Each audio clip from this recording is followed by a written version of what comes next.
ဘလောက်ကြာကြာစိတ်ညစ်မလဲတခါတော့ကစာသင်ခန်းတစ်ခုထဲမှာ Professor ကြီးတစ်ယောက်ကရေးထည့်ထားတဲ့ဖန်ခွက်တစ်ခွက်ကိုကင်ထားပြီးစောင်းသားတွေအားလုံးရှေ့မှာရပ်နေခဲ့ပါတယ်သူကရေဖန်ခွက်ကိုအားလုံးမြင်အောင်မြောက်ပြလိုက်ပြီးတော့ဒီဖန်ခွက်ဘလောက်လေးမယ်ထင်လဲလို့မေးလိုက်ပါတယ်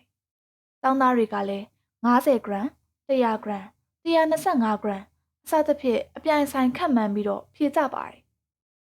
အဲ့ဒီအချိန်မှာ Professor ကြီးကငါမချိန်ရသေးပဲနဲ့လေးစိမ်အတိအကျကိုတော့ပြောနိုင်မှာမဟုတ်ဘူး။ဒါပေမဲ့အဓိကငါပြောချင်တာကဒီဖန်ခွက်ကိုမိနစ်အနည်းငယ်ကြာအောင်ငါကင်ထားရင်ဘာဖြစ်မလဲလို့မေးလိုက်ပါတယ်။တောင်းသားတူက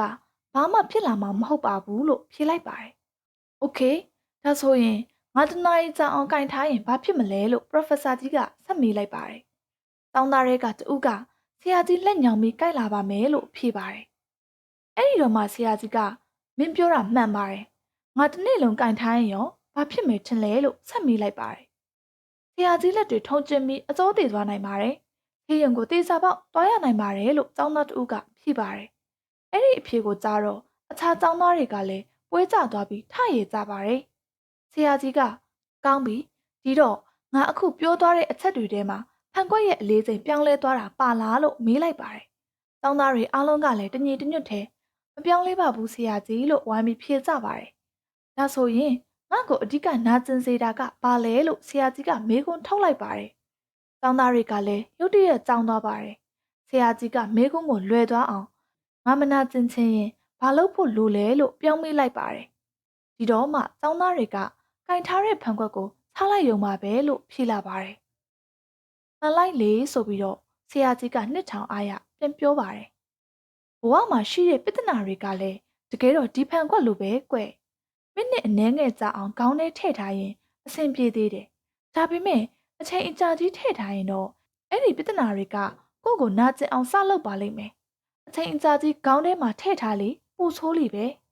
အကြာကြီးဖန်ခွက်ကိုကင်ထားရင်လက်အကျော်ထုံသွားနိုင်တယ်လို့ပြဿနာတွေကိုအကြာကြီးခေါင်းထဲထည့်ထားရင်စဉ်းစားနိုင်စွမ်းတွေပါထုံသွားတတ်တယ်ပြဿနာတွေစိန်ခေါ်မှုတွေကနေ့စဉ်ဘဝမှာရှိနေမှာပဲဒါပေမဲ့မိုးချုပ်လို့အိတ်ဆက်တဲ့အချိန်ကျရင်အဲ့ဓာတွေကိုခေါင်းထဲကနေထုတ်ပစ်ဖို့လိုတယ်ဒါမှနောက်မနက်နိုးလာရင်စိတ်ဖိစီးမှုမရှိဘဲနဲ့နိုးလာမှာပါ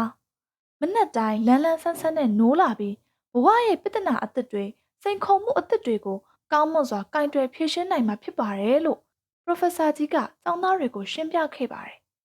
ဒီအကြောင်းအရာလေးကပေးတဲ့ message ကိုကျွန်တော်အရင်သဘောကျမိပါတယ်ဘာလို့လဲဆိုတော့ကျွန်တော်ကိုယ်တိုင်ဟာဖန်ခွက်ကင်ထားရတာဝါသနာပါသူတယောက်ဖြစ်ခဲ့ဘူးလို့ပါတခုခုစိတ်အနှောက်အယှက်ဖြစ်သွားရင်တော်တော်နဲ့ပြောင်းလဲမရှိပါဘူးအကြာကြီးစဉ်းစားလေးရှိခဲ့ဘူးပါတယ်ကြာစဉ်းစားလေးပိုစိတ်ညစ်လေးလေးပါပဲဒါပေမဲ့ကိုကင်ထားတဲ့ဖန်ခွက်ကိုကိုယ်တိုင်လက်ကချနိုင်တယ်ဆိုတာကိုမေ့နေခဲ့ပါတယ်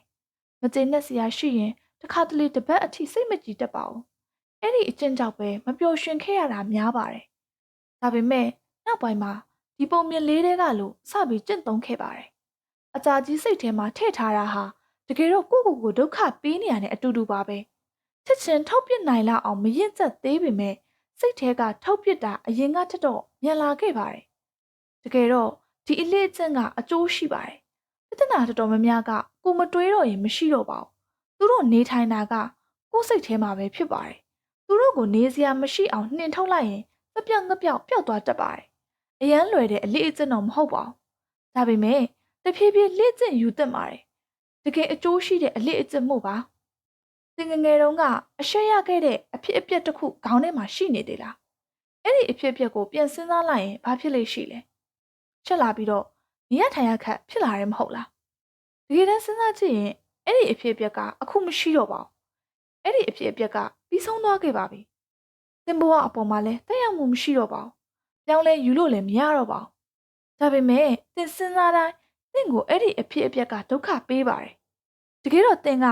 အဲ့ဒီအဖြစ်အပျက်ကိုနောက်တစ်ကြိမ်ခေါင်းထဲမှာဖန်တီးလိုက်တာပါ။မရှိတော့တဲ့အရာကိုပြန်ပြီးဆွဲခေါ်ပြီးတော့ပါဝါပေးလိုက်တာပါ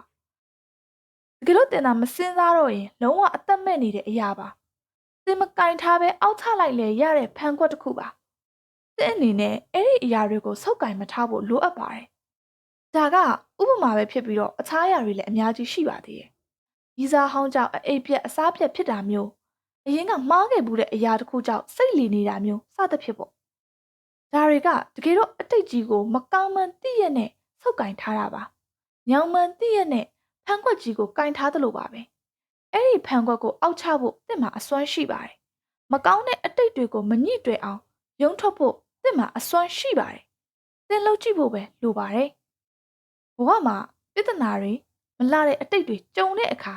အမြင့်ကောင်းထဲမှာထည့်မထားဖို့လိုပါတယ်တွေးတဲ့အခါတွေးပူတဲ့အခါပူပြီးရင်ပျော်တဲ့အခါပျော်ပါလူဘဝကတကယ်တော့အများဆုံးနေရရင်ရက်ပေါင်း3000လောက်ပဲနေရပါတယ်အဲ့ဒီတည်းကဘယ်နှစ်ရက်လောက်ကိုများဖန်ခွက်ကြီးကင်ပြီးတင်နေခဲ့ပြီးပြီလဲဥက္ကိုဘာကြောင့်မပြောလဲဆိုတဲ့မေးခွန်းတွေကိုများစွာမေးခဲ့ပြီးတော့တစ်လက်ထဲကဖန်ခွက်ကြီးကိုရောခဏလောက်ဖြစ်ဖြစ်ချခဲ့ဘူးပါသလားဒီစာလေးဖတ်ပြီးရင်ပြန်စဉ်းစားပါမနှက်ဖြန်တင်တင်မဲဆိုရင်တင်ခုတွေးနေတဲ့ပြဿနာတွေကိုတွေးအောင်ပါလားတကယ်တော့မနှက်ဖြန်ဆိုတာမသေးကြပါဘူးလူတွေကအမြဲတမ်းသေဆုံးနေပါတယ်ကျွန်တော်ကတော့ဖန်ခွက်ကြီးကင်ပြီးမချိမလားမသေးချင်ပါဘူးကျွန်တော်လဲတာမန်လူမို့ဒေါသထွက်ပါတယ်စိတ်အနှောက်အယှက်ဖြစ်တတ်ပါတယ်ဒါပေမဲ့အသက်နိုင်ဆုံးအဲ့ဒီမကောင်းတဲ့အရာကြီးကိုအကြာကြီးဆုပ်ကင်မထားမိအောင်ကြိုးစားပါတယ်ဒီနေ့ကစပြီးသင်လဲဖန်ခွက်ကြီးကိုအညောင်းခံပြီးအကြာကြီးမကင်ထားနဲ့တော့နော်